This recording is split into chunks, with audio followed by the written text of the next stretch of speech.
शानदार, मतलब देख के ना भाव पैदा होता है अंदर। कमाल है, दूसरे देश में तो जाके मैं अपने समझिए अभी हम कल्चर। ठीक जगह पे आए हैं। तो और अंदर ना उन्होंने क्या कर रखा है, कल्चरल सेंटर बना रखा है अपने घर में जी ऊपर। जी। वहाँ ना लोग वो भारतीय संस्कृति, भारतीय संस्कार सिखाते हैं। कथक, ढोलक, अच्छा। बांसुरी, जी। क्या क्या नहीं सिखाते हो। और मैं देख के हैरान हूँ, उनकी दीवार के ऊपर ना कैलेंडर लगा हुआ था, ए आ ई ऊ, हिंदी ऊ, सिखाते हाँ हैं ये। मतलब। दूसरे पे मात्रा, आ की मात्रा, ई की मात्रा, ऊ की मात्रा। वाह। और हिंदी में एक दो, उनकी वो एक दो तीन भी वो नहीं समझते, वन टू थ्री नहीं समझते, उनकी अपनी लैंग्वेज है, वो भी उन्होंने लगा रखा था। तो वो क्या लगे कि हमारा ये प्रयास है कि भारतीय संस्कृति का यहाँ प्रचार प्रसार हो। डॉक्टर साहब प्रणाम। प्रणाम प्रणाम प्रणाम। आज उल्टे बांस बरेली को अरे मेरा सर, बनता है प्रणाम करना, नहीं नहीं, सर वो प्रणाम। क्योंकि ना अपना वो चल रहा है कि आपकी जो विजिट हुई 1981 से और 2026 का बीच का आपने थोड़ा सा प्रकाश डाला। और फिर मेरी ये जिज्ञासा भी है कि ये तो विजिट आपकी साहित्य से संबंधित भी थी, जी सिन्हा जी के को लेकर तो थी, पर ये जो साहित्य से संबंधित थी तो इसमें फिर साहित्य की बातें, किन लोगों से आप मिले, कोई ऐसा कोई ग्रुप्स थे वहाँ पे, क्योंकि जापान देश और हम यहाँ कोई लैंग्वेज भी अलग अलग हैं, बहुत कल्चर भी। प्रॉब्लम है, हाँ जी, बिल्कुल ही तो वो प्रॉब्लम है। कैसे आपने फिर किया ये सब बातें आप? देखिए ये हमने पिछला एपिसोड कुलभूषण व्यास के नाम से जी शुरू जी किया था। जी जी। हाँ जी, ये भी कुलदीप उसी के में। नाम से शुरू होगा। जी ये उन्होंने ना जिन जिन देशों में जाना है ना, उनसे टाई अप करके रखते हैं। वहाँ इंडियंस को ढूंढ लेते हैं, अपने मिलने वालों को ढूंढ लेते हैं, अपना ग्रुप ढूंढ लेते हैं, इस तरह का लाइक माइंडेड लोगों को ढूंढ के ना उनसे टाई अप करके, उनसे वो चिट्ठी पत्री डाल के ना, जैसे कहते हैं हमारे पुराने ज़माने, तो उनसे वो लिंक बना लेते हैं। ओके। फिर उस तरह से वो प्लान करके जाते हैं। तो मैं यहाँ से गया 6 की रात को, जी 7 को मैं सवेरे वहाँ पे टोक्यो पहुँचा। जी जी जी। तो कुलभूषण जी, अप्रैल। हाँ कुलभूषण जी लेने आए हुए थे वहाँ, क्योंकि वहाँ पे ना वो लोग हिंदी अंग्रेजी कुछ नहीं समझते। नहीं, अंग्रेजी तो ना ना बिल्कुल भी नहीं। अच्छा। हिंदी अंग्रेजी दोनों बराबर है उनके लिए, सुनने को भी तैयार नहीं। और ये सबसे बड़ी प्रॉब्लम है। तो कहते हैं इंग्लिश तो मतलब ऐसी है कि सब ना ना जापान में नहीं है ये। अच्छा जी। ना ना ना, कमाल। जापान में तो ये बिल्कुल भी नहीं है। कमाल। और वो करेंगे भी आपको आने में बहुत दिक्कत होगी।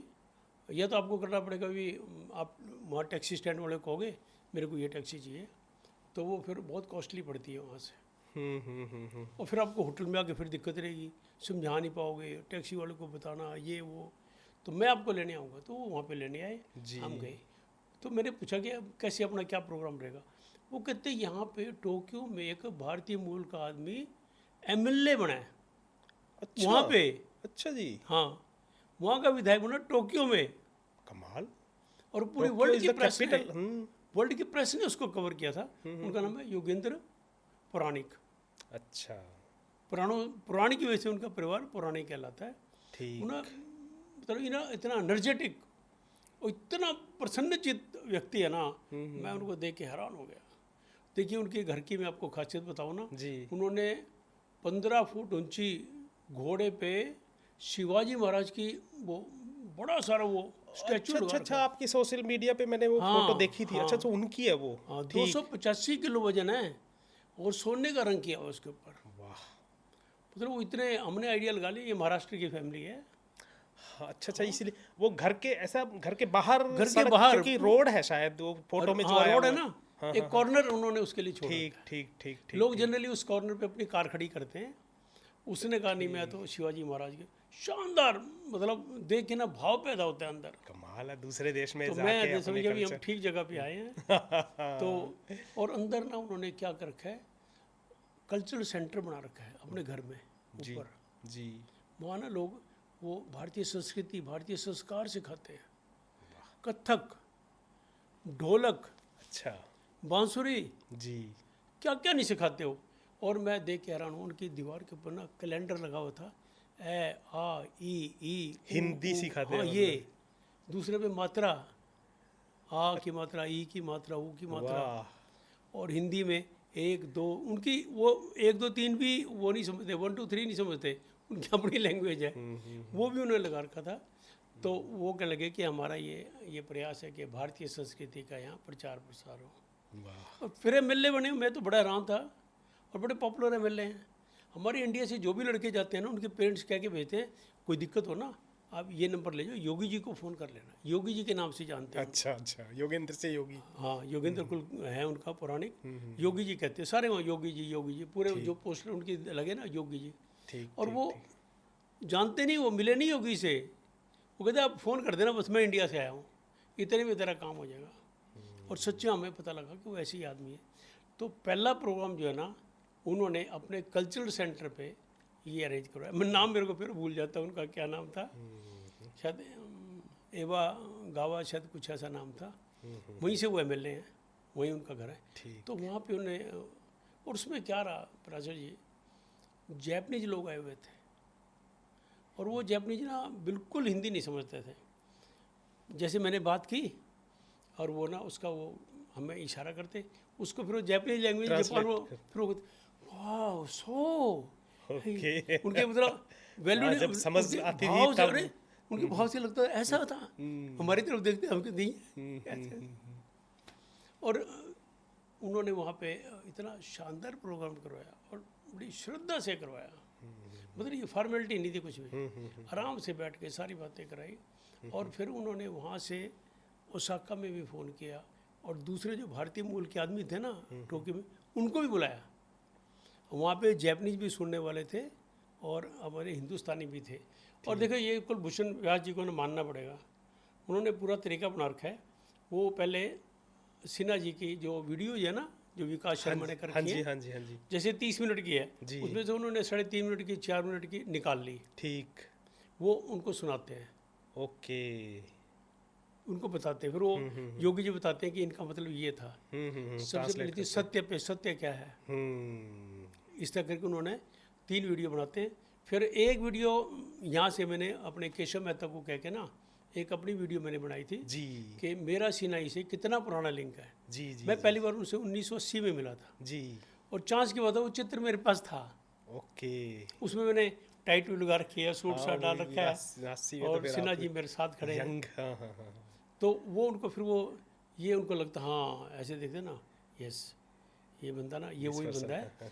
इसका मतलब कहने गए ये जो बात करेगा ना सिन्हा जी के बारे में, वो हाँ, ठीक बात authentic है, बात, क्योंकि इसका लिंक कितना पुराना है। जी जी जी जी। फिर मेरी बारी आती थी, और मेरे को जो वो कहते, ज़्यादातर ना वो सिन्हा जी के संस्मरण सुन के राजी थे। अच्छा। कहते मैंने लिटरेचर पढ़ लिया, वो ठीक। बड़े ये थे, बड़े वो थे, ठीक है, लेकिन प्रैक्टिकल लाइफ में क्या थे, जो उनका ज्ञान था क्या उनके आचरण में भी था। तो डॉक्टर साहब ये जो संस्मरण की आप बात कर रहे हैं, ये तो हम भी आपसे सुनना चाहेंगे। हाँ, और मैं कुछ चलो- और वहाँ की एक बार थोड़ी सी और बात बताओ, फिर अगले एपिसोड में उनको लेंगे हम। हाँ। तो मैं ये पूछ रहा हूँ कि जैसे आप कह रहे हो कि पहली विजिट उनके कल्चर सेंटर में हुई, हाँ तो जापान के जिन लोगों को व्यास के साथ संबंध था, व्यास जी के साथ, वो आ गए। आपने उनकी इस तरीके से स्टडी की कि उनका भारतीय कल्चर के की प्रति जो जिज्ञासा है, वो मतलब इतनी जिज्ञासा है कि भविष्य में उनका थोड़ी रुचि उन आपकी बातचीत से या उन लोगों के रहन से मिलने से और ज़्यादा हो जाए, और वो भारतीय संस्कृति में ओत प्रोत हो, भले ना हो, मतलब उनका झुकाव ज़्यादा रहे, कुछ ऐसा आपको क्या लगा? आपने इतनी बढ़िया बात पूछी है ना, बाय गॉड जी। आप भी कमाल के आदमी हो। वो लोग वहाँ पे वही लोग आए जो भारतीय संस्कृति में इंटरेस्टेड थे, ओके। जिनकी रुचि थी, जो अपने बच्चों को वो संस्कार देना चाहते थे। जब हमारी ये बात हुई तो फिर ये आपकी वाली बात आई कि ये तो आपने लेक्चर दिया, ये बात यहीं पे ख़त्म हो जाएगी, इसको फिर कैसे कंटिन्यू करोगे। इस पर हमारी गहन चर्चा हुई। फिर ये रिजल्ट निकला कि एक प्रोफेसर हिम्मत सिंह सिन्हा फाउंडेशन बनाई जाए, ओके। और ये पूरे विश्व के लोगों को इसमें जहाँ जहाँ उनके अनुयायी हैं या जो कल्चर में इंटरेस्ट रखते हैं, इंडियन कल्चर में, वो जोड़ा जाए। फिर हमने वहाँ पे पौराणिक जी की, जो पौराणिक थे ना योगेंद्र जी, उनकी अध्यक्षता में वहाँ मीटिंग की, जी। और देयर इट वाज डिक्लेयर्ड कि प्रोफेसर हिम्मत सिंह सिन्हा फाउंडेशन एक इंटरनेशनल की ऑर्गेनाइजेशन बनाई जाएगी। और पता नहीं मेरा सौभाग्य रहा या मेरा क्या सिनाई से रहा होगा। उन्होंने ये कहा क्योंकि वो कुरुक्षेत्र से बिलोंग करते थे, आप लोग उनके साथ 43 साल रहे हो, तो हम चाहते हैं कि इस कार्यभार को आप संभालो और इसको ना फिर कागजों में नहीं, इसको प्रैक्टिकली पूरे वर्ल्ड में लेके जाओ, ताकि उनकी संस्कृति का, उनके ज्ञान का, उनके दर्शन का और साथ ही भारतीय संस्कृति और संस्कारों का, हिंदी भाषा का, संस्कृत भाषा का, गीता का, रामायण का, महाभारत, ये सारा ज्ञान हमारे बच्चों में या उन लोगों में जो हिंदुस्तान के, अपने इंडिया के कल्चर में विश्वास करते हैं, जिनकी रुचि है। जी जी जी। तो आपकी रुचि वाली बात से मैं कह रहा हूँ, उन लोगों को इतनी रुचि थी जितनी शायद हमारे यहाँ किसी को रुचि नहीं है। वाह। वो एक भी बात हमारी कुलभूषण जी की या मेरी मिस नहीं करना चाहते थे। अटेंटिव हो के ना वो सुनते थे, चाहे जापानीज लोगों को समझ नहीं आ रही थी मैं क्या बोल रहा हूँ, even then they were very attentive. और जो पुराने जी उनको बताते थे ना, फिर वो मेरे जो फेस पे वो आते थे ना भाव, उससे जोड़ के देखते थे, हाँ ये उस टाइम ये कह रहे होंगे। ठीक ठीक। तो इस तरह करके ये हमारा टूर जो है ना, इसको हाईली सक्सेसफुल टूर में माना जाएगा, वाह। क्योंकि ये टूर वहीं पे ख़त्म नहीं हुआ या इंडिया आने के बाद ख़त्म नहीं हुआ।